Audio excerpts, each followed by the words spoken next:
एक जना बाणे कहत ना कि पवन सिंह के गाना काहे ना सुनेला, खेसारिये के काहे गाना सुनेला। तो कहे के मतलब भाई टुनटुन भैया एगो गाना गइले बाणे कि परंपरा अहिर के ह। ए गाना पे नाहू नु तो हम रील बनैले बनी, तो 100 गो रील बनैले बनी ये गाना पे भाई।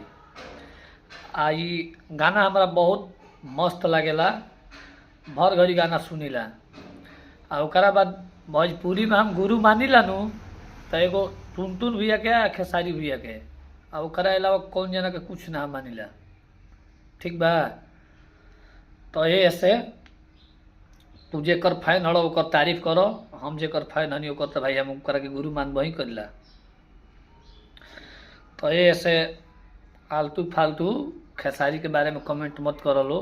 तो एक जना कहता है वीडियो खाली खेसरिया पे काहे बनाओ तड़े, टुनटुन पे काहे बनाओ तड़े, और वीडियो बनाओ लो कि तारा बहिनी के खूटा पे लो, आ कमेंट में उल्टा पलटा लिख तड़ो, हमारा के रोस्ट करब तो समझ लब।